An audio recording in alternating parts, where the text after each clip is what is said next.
Aujourd'hui, notre aventure va nous permettre peut-être, si vous me suivez, de découvrir une plante qui est relativement commune, mais surtout plutôt dans le midi de la France, dans la partie sud de la France, tout autour de la Méditerranée. C'est une plante qui, en même temps, est connue, je crois, de la plupart des gens. Pourquoi? Parce qu'on a réussi à pouvoir la cultiver dans les jardins de manière assez facile. Cette plante qu'on appelle habituellement le pourpier a été nommée en latin, c'est son nom botanique évidemment, Portulaca oleracea. C'est une plante que vous avez certainement tous vue et nous allons, si vous le voulez bien, ensemble l'examiner d'un tout petit peu plus près. Bonjour à tous, c'est Philippe Guillouard de Trek Eco Survie Aventure. Je vous ai amené ici parce que c'est un lieu que j'aime beaucoup autour du lac du Salagou, près de Lodève, parce que il y a des collines qui sont remplies de pourpiers. Cette plante sauvage a été fortement utilisée dans le passé. Cette utilisation un petit peu, pendant un certain temps, a été laissée de côté. On commence un petit peu à en parler à nouveau, surtout parce qu'on a découvert que c'était une plante qui possédait des acides gras polyinsaturés qui étaient très utiles contre les problèmes cardiovasculaires. Donc évidemment, le système commercial s'est empressé de présenter cette plante et d'essayer de la vendre au maximum. Ceci a fait que la plupart d'entre nous se sont à nouveau intéressés à cette plante sauvage et finalement c'est une bonne chose. Cette plante toute simple, j'en ai ramassé deux pieds ici, deux petits pieds, se reconnaît assez facilement parce qu'elle donne l'impression lorsqu'on la regarde et lorsqu'on touche les feuilles surtout, d'être une plante grasse. Ce n'est pas tout à fait le cas, c'est une plante qui est classée parmi les succulentes. Alors ce qu'on appelle les succulentes, ce sont des plantes qui doivent fonctionner un tout petit peu, un peu différemment des autres pour pouvoir supporter le soleil, pour pouvoir supporter la sécheresse et pour pouvoir s'adapter à des sols qui n'ont pas de grosse profondeur de terre. Néanmoins, malgré que ce soit justement une succulente, c'est une plante qui arrive à se faire à toutes sortes de terrains. C'est pour ça qu'on en est arrivé à le mettre dans les jardins, où là, évidemment, en général, la terre est bien plus profonde et bien plus riche. Mais ici, les sols, par exemple, et on ira tout à l'heure dans un endroit qui est un petit peu plus sec, ici, les sols sont relativement peu profond et vous voyez la plante arrive quand même à pousser en grande quantité, elle forme des tapis importantes. C'est une plante qui est annuelle, ça veut dire que chaque année, si vous revenez, c'est une plante différente que vous voyez et certainement en général, la plante aura produit des graines qui se seront empressées de pousser dès les moments opportuns pour elle de lever.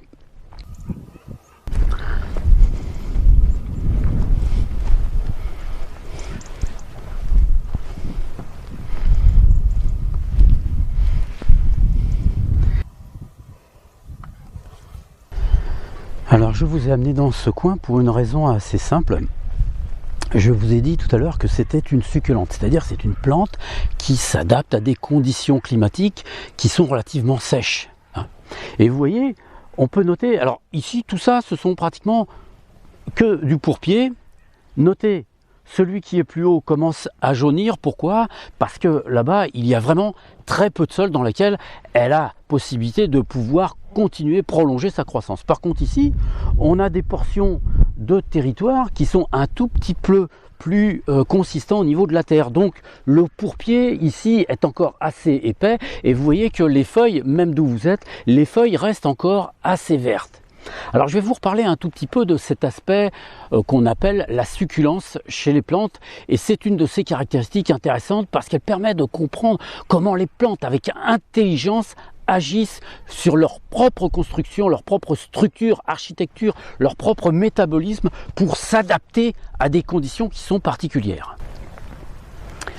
Alors qu'est-ce que c'est que cette succulence? Eh bien, c'est quelque chose qui fait que la plante, sachant qu'elle est soumise à une chaleur importante et à des conditions de nourriture qui sont assez défavorables, elle a produit un stratagème particulier pour pouvoir emmagasiner l'eau et la rejeter le moins facilement à l'extérieur.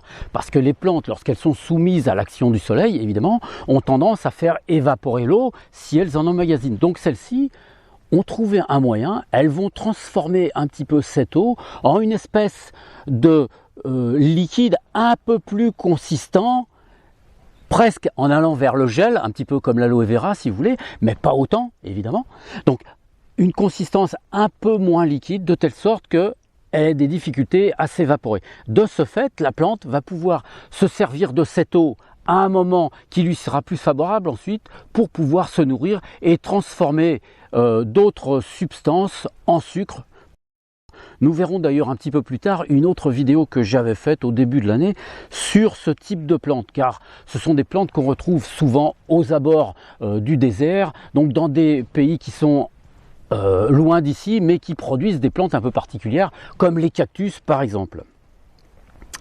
On va parler un tout petit peu plus de cette plante sous son aspect, par contre, maintenant culinaire. Si vous voulez bien vous approcher. Alors, finalement, c'est moi qui vais m'approcher. Ça sera peut-être plus pratique.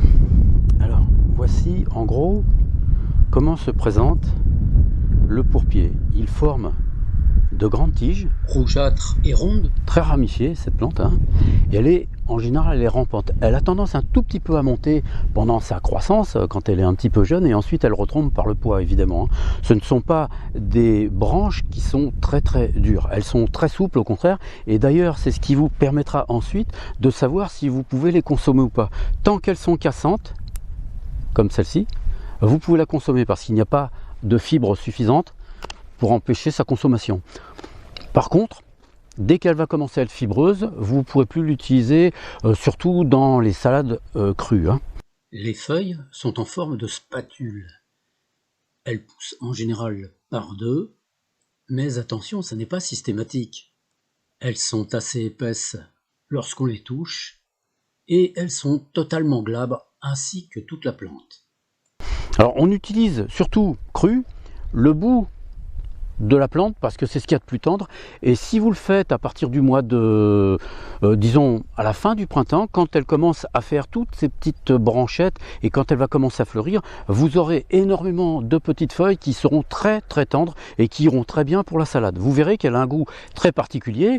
À partir du moment où c'est une succulente, elle produit des saveurs qui sont assez particulières. Vous savez que le mot succulent sous-entend le mot suc. Et un suc, c'est quelque chose qui concentre du goût. Eh bien, ces plantes, en réalité, concentrent l'eau sous un aspect particulier qui lui donne un petit goût acide, sucré et parfois même piquant. Ça dépend des périodes de l'année et ça dépend aussi même des périodes dans la journée, en savoir entre le matin et le soir. Donc, vous pouvez les consommer crus, vous pouvez les consommer cuites. C'est un aliment qui a été très utilisé auparavant parce qu'il est vraiment pratique. On fait plein de choses avec. Aussi bien des plats cuits avec de la viande que sans viande, avec du poisson, aussi bien on fait des plats crus. Alors, ce qui est intéressant avec cette plante aussi, c'est que sur le plan thérapeutique, elle a une action qui est assez vaste. Elle est diurétique si vous en consommez, vous pouvez faire une petite tisane avec, ça vous permettra d'aller un petit peu plus souvent faire pipi, mais c'est une plante qui est quand même relativement riche en minéraux, en vitamines de toutes sortes. Elle est quand même assez riche en vitamine C, mais de toute façon, toutes les plantes vertes sont riches en vitamines, et surtout ce sont des vitamines réellement naturelles, qui ne sont pas fabriquées, hein. Cette plante, lorsque vous la séchez, elle a une particularité que n'ont pas les autres. Déjà, je vous l'ai dit, vous le savez de toute façon, elle contient des acides gras polyinsaturés, des oméga 3 en l'occurrence, qu'on trouve rarement dans les végétaux, mais ces oméga 3 se conservent même lorsque la plante est sèche. Donc c'est intéressant, si vous la conservez, vous pouvez être certain ou certaine que vous en consommerez ensuite.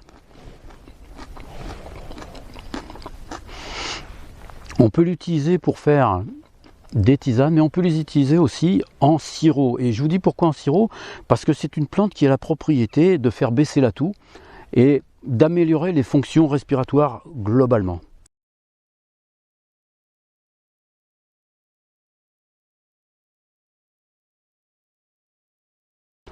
Alors comme cette plante possède des oméga 3, on a la chance, elle possède aussi de la vitamine E, et la somme de ces deux permet de dire qu'elle favorise le fonctionnement du cœur et de tout le système cardiovasculaire.